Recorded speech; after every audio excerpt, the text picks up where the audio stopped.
कुछ व्यक्ति अपनी रुचि को जिंदगी भर पहचान नहीं सकते। वो वैसे ही जो उसके ऊपर लादा गया, उनके माता पिता ने लादा, चाहे स्टडीज का क्षेत्र हो, कोई भी क्षेत्र हो, उसी को ढोते रहते हैं। और ऐसे जिंदगी भर ढोने वाले लोग बहुत ज्यादा होते हैं। वो अपने रुचि का ख्याल नहीं रखते, उनकी क्या रुचि है ये ढूंढने की भी कभी कोशिश नहीं करते हैं। और जब तक कोई व्यक्ति एक रुचि को पकड़कर या फिर एक विषय को पकड़कर पूरी ताकत उसमें झोंकता नहीं है, तब तक उस क्षेत्र में बहुत अच्छी प्रगति नहीं कर पाता है। बहुत कम लोगों को बहुत जल्दी अपने रुचि का पता चलता है, फिर वो उसको पकड़ कर बैठते हैं। जैसे सचिन तेंदुलकर ने शायद किया कि बहुत छोटी उम्र में उसने क्रिकेट को पकड़ लिया और पूरी ताकत उसमें झोंक दी। बगैर मेहनत तो किसी को कुछ नहीं मिलता है, चाहे तेंदुलकर हो, चाहे लता मंगेशकर हो, चाहे कोई भी हो। हर एक को बहुत मेहनत करनी पड़ती है, लेकिन अपने रुचि की बात मिलना, उसमें पूरी ताकत झोंकना, उसमें पूरी मेहनत झोंकना और उसमें प्रगति करने की क्षमता होना, ये तीनों चीजें अगर साथ में आती है तो फिर वो व्यक्ति उस क्षेत्र में एक अमिट छाप छोड़ जाता है।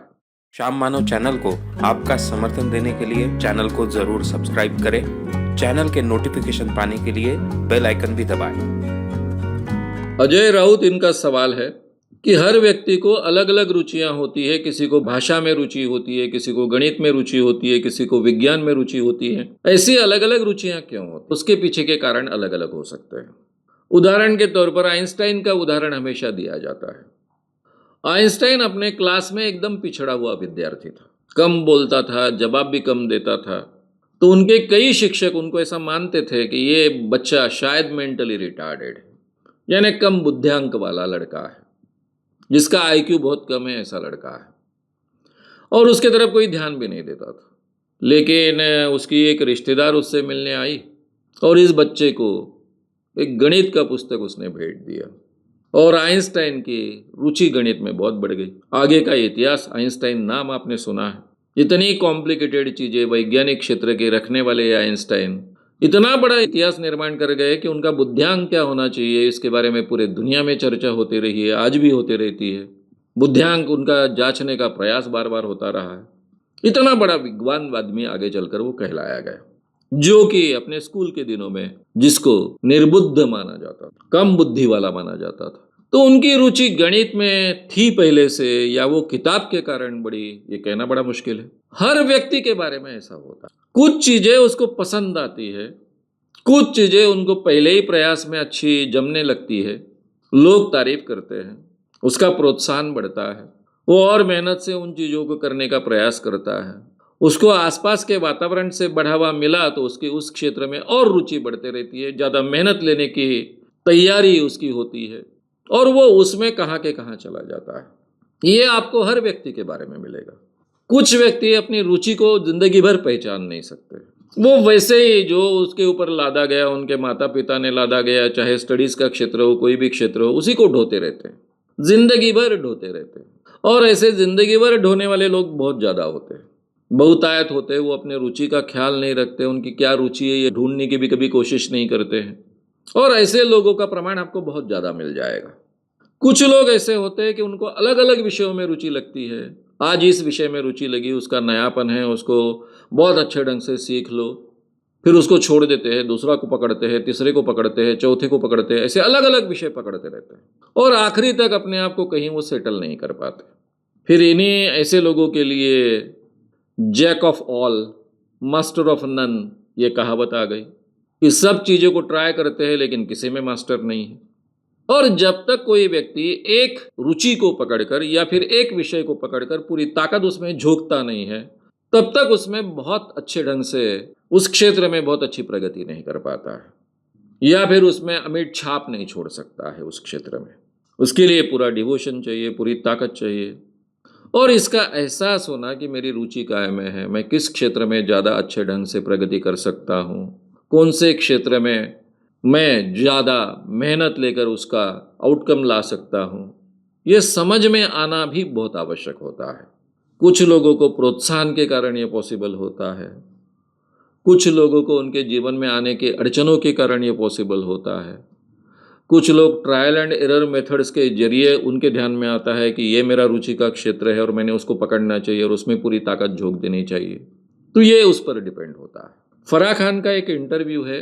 फराह खान आप जानती हो डायरेक्टर है। अब वो डायरेक्टर बनना चाहती थी, इसलिए उसने असिस्टेंट डायरेक्टर कर कर काम भी किया। सरोज खान बहुत मशहूर कोरियोग्राफर, फराह खान वही काम मिलने लग गए कोरियोग्राफी के, वो भी कोरियोग्राफी करने लग गई, उसकी कोरियोग्राफी बड़ी हिट हुई, पिक्चर चलने लगे, पैसे मिलने लग गए, वो कोरियोग्राफी करने लग गई। कुछ साल ये काम करने के बाद में उसको एहसास हुआ कि कोरियोग्राफी बड़ी भी बहुत हिट हो रही है, मेरा धंधा भी बहुत चल रहा है, पैसे भी बहुत मिल रहे हैं, नाम भी बहुत हो रहा है, लेकिन मैं तो कोरियोग्राफी करना ही नहीं चाहती थी, मैं तो डायरेक्शन करना चाहती थी सिनेमा का। वो मेरा सही मायने में उद्देश्य था, मेरे जीवन का ध्येय था। और फिर एक दिन उसने अपने आप को समझाया और कोरियोग्राफी छोड़ दी और डायरेक्शन के क्षेत्र में अपने पैर आजमाने शुरू किए। एबीसीडी से उसको करना पड़ा। तो ऐसा भी कुछ लोगों के जीवन में होता है। मैं जब अपने जीवन के बारे में सोचता हूँ तो आज जिस क्षेत्र में मैं काम कर रहा हूँ, जैसे मैं वक्तृत्व के क्षेत्र में हूँ, तो मैं तो ठीक ढंग से बोल भी नहीं पाता था, भाषण भी नहीं दे पाता था। आगे चलकर मैं ऑलरेडी सामाजिक क्षेत्र में हूँ और सामाजिक क्षेत्र में काम करते वक्त लोगों के साथ में संवाद करना, बोलना आवश्यक है, इसलिए मैंने मजबूरी कर या आवश्यकता समझकर उसको सीखा।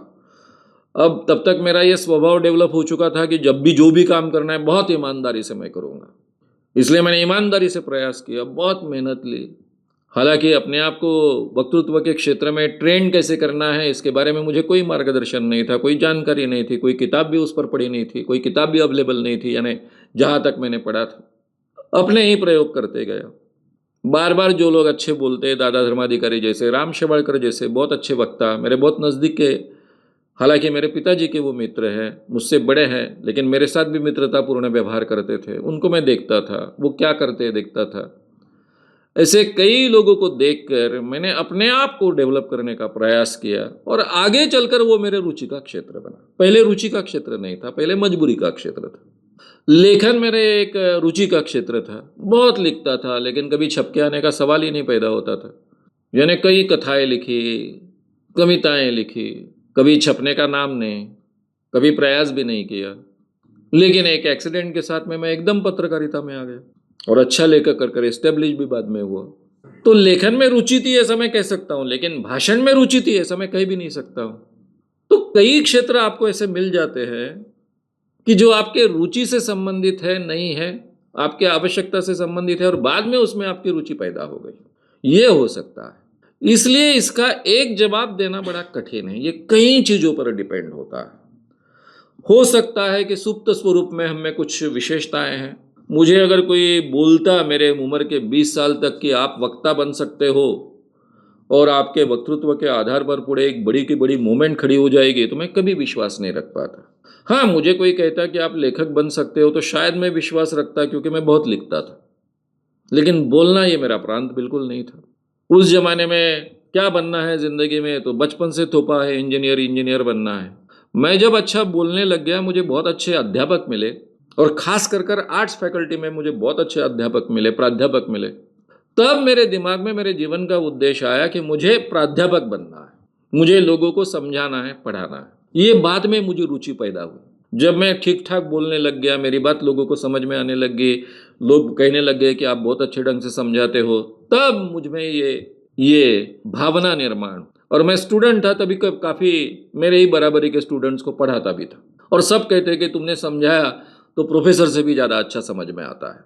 तो उसमें से शायद आत्मविश्वास पनपते गया, मैं अच्छा टीचर हूँ अंदर से लगने लग गया, और उसके लिए फिर जो आवश्यक है वो मेहनत भी करने लग गया। मुझे लगता है हर व्यक्ति के बारे में ऐसा ही होता है। बहुत कम लोगों को बहुत जल्दी अपने रुचि का पता चलता है, फिर वो उसको पकड़ कर बैठते हैं, जैसे सचिन तेंदुलकर ने शायद किया कि बहुत छोटी उम्र में उसने क्रिकेट को पकड़ लिया और पूरी ताकत उसमें झोंक दी। बगैर मेहनत तो किसी को कुछ नहीं मिलता है, चाहे तेंदुलकर हो, चाहे लता मंगेशकर हो, चाहे कोई भी हो, हर एक को बहुत मेहनत करनी पड़ती है।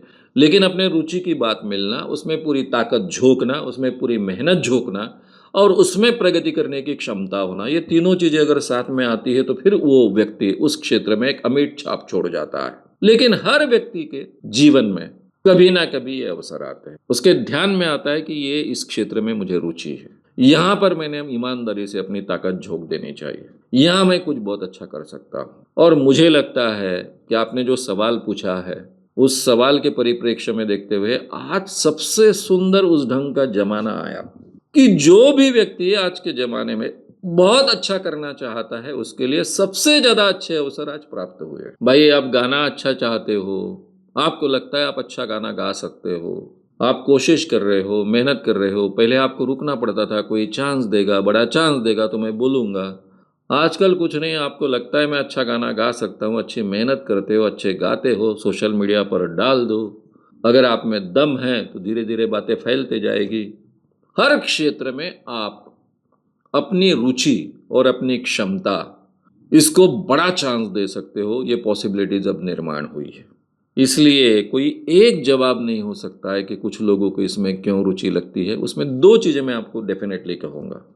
जो चीज़ करते वक़्त आपको मन का समाधान मिलता है और लोगों का जाने-अनजाने में अच्छा प्रोत्साहन मिलता है, वो जाने-अनजाने में आपके रुचि का क्षेत्र बनते जाता है। पहले से उसमें रुचि होनी ही चाहिए, इसकी आवश्यकता नहीं। और ये करते-करते जब आपको उसकी सक्सेस मिलनी शुरू हो जाती है, तो आपका आत्मविश्वास भी बढ़ता है कि ये मुझ में योग्यता है और वो सही मायने में उस क्षेत्र में आप कुछ कर गुज़र सकते हो। बहुत कुछ उसमें हासिल कर सकते हो। श्याम मानव चैनल को आपका समर्थन देने के लिए चैनल को जरूर सब्सक्राइब करें। चैनल के नोटिफिकेशन पाने के लिए बेल आइकन भी दबाएं।